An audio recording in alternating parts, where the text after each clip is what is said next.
Melting faces. Grown men will cry. Well, this isn't the news I wanted to report on today. Apparently, we're going to be waiting now until December for rate cuts, which means the valve for making money more affordable so crypto can grow is going to have to wait even longer. We're also going to talk about stellar recent movements in the market, recent news, along with excellent price action at the end. And why H-bar is plummeting. Well, it has to do with the whole BlackRock thing, and there's a detail that I think a lot of people are missing out on. You know, one of these days, I'm going to be lucky enough to just broadcast all good news, but that won't be today because, this sucks, man. Viewers' comments come first. Jonah was first on the last video, well done, but Glenn said, but did you touch the buttons? And how many times are you touching it during the day? That's the like button. See, I do multiple videos a day, so it's okay to touch it multiple times a day. Bitcoin sitting at 64,202 ETH, 3154. Look at BNB above 600. Above 600. BNB bucking the trend overall. Sol 147. XRP 52.6. ICP 1371. Optimism down as well. Caspa down as well. Arbitum down as well. XLM we're going to talk about in depth, sitting right now at 11.4. H-bar down more. Why is H-bar down more? Okay, look, here's the deal with the whole BlackRock story, and this is why it actually makes a really big difference, all right? H-bar plummets after BlackRock says it has no commercial relationship with Hedera. Okay, well, the reason why is it wasn't BlackRock that tokenized the action. It was a BlackRock client. So someone that uses BlackRock tokenized some action, and people thought that BlackRock was tokenizing the action. That's where this whole story is going awry. Now, the problem was you had a whole bunch of people said this. BlackRock just tokenized one of their money market funds on Hedera. That was from Mason Verslees, who told his 189 followers on X. Okay, but it wasn't BlackRock that did that. It was Archix themselves that did this, not BlackRock's. Archix CEO Graham Rodford later clarified that the decision to tokenize the share of BlackRock's money market fund was made by his firm. The Wall Street Titan was aware that these shares were going to be were tokenized, he added. So again, it wasn't BlackRock that did it. This came from ArcX. And here is the post. As always, any article you see in this video will be linked in the description below. If we decide to tokenize, arguably we do not need to approach the investment manager, but we always do want long-term relationships. See, so basically what happened was BlackRock wasn't the one that did it. Were they aware of it? Yes, but they weren't the ones that tokenized it. So it's not a partnership with BlackRock and H-bar. It's ArcX that tokenized something from BlackRock using H-bar. Big difference in the story. Okay, let's talk about Jerome Powell. Interest rates now cut until December. Are you fucking serious? Remember, the original outlook was we were going to get a cut in March. Maybe a cut in the summer and then another one right before election time. You know, the pre-election pump. So that would have been 3 cuts for the year. Now we're going to be lucky to get 1. June interest rate cut chances are now down to 9.3%, with the first rate cut pushed to December's meeting. According to the CME Fed Watch tool, the probability of interest rates easing is at 9.5% with a 90.5% chance of pause. The consensus is now the first 25 basis point cut is pushed to December with an 81% chance. GDP was slow. Unemployment? Yeah. Inflation? Yeah. PCE? Yeah.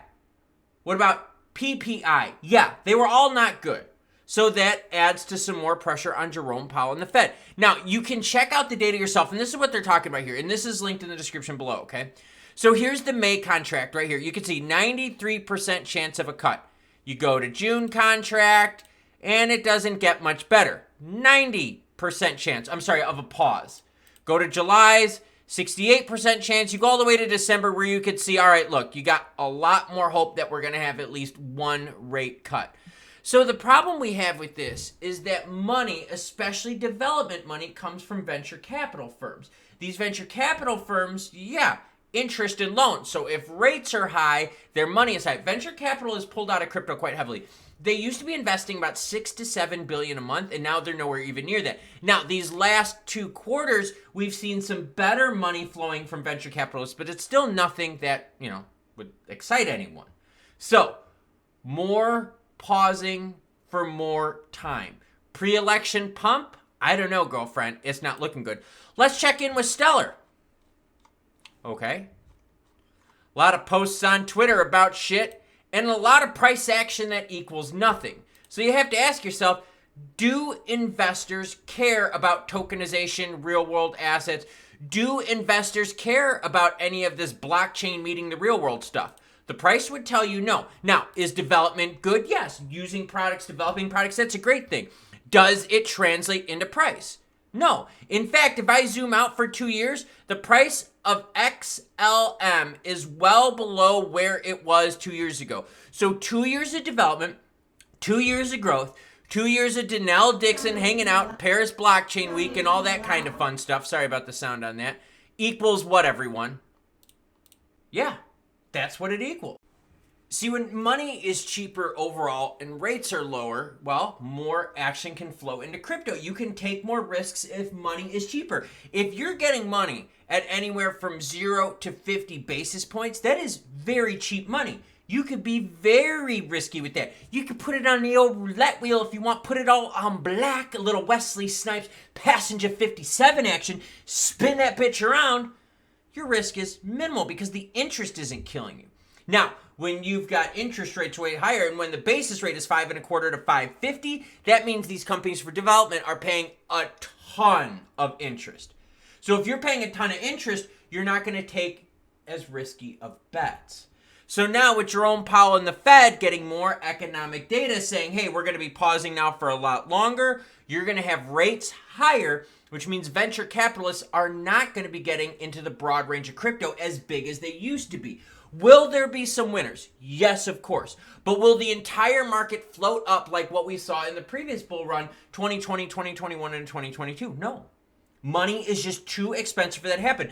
That's why there's winners and losers appearing, not a global market rise. So for the stellar XLM crew out there that talks about price action and all that, I'm going to say, what price action?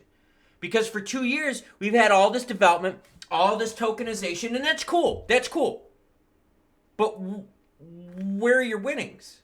Where are you getting? XLM to BTC pairing looks like garbage.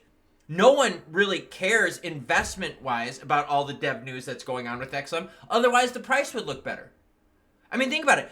Stellar talks big about how they're huge into tokenization of real-world assets, right? And they talked about Franklin Templeton. Did you see the price move of Franklin Templeton? No. Now, HBAR, Hedera, has a little bit of misinformation coming around with a little BlackRock partnership. They're still up on the news, even the news wasn't fully accurate. So you have to tell me, what does the market want? HBAR or XLM? Well, the answer is kind of obvious. HBAR, XLM both announced stuff regarding tokenization. HBAR at least pumped a shitload. XLM hasn't done a thing. And that's been the same story for the last 2 years. Please, XLM maxis, argue with me in the comments how, oh my God, Jed McCaleb's building a spaceship. The spaceship to Mars is going to use XLM as payment. We're all going to go to the moon. Everything is going to run on Stellar, tokenization, real world assets, bridging this and that. The investors don't care. Want to know what my proof is? Look at the price. Hasn't done shit in 2 years while a bunch of others out there are moving on actual development news that makes people spend money.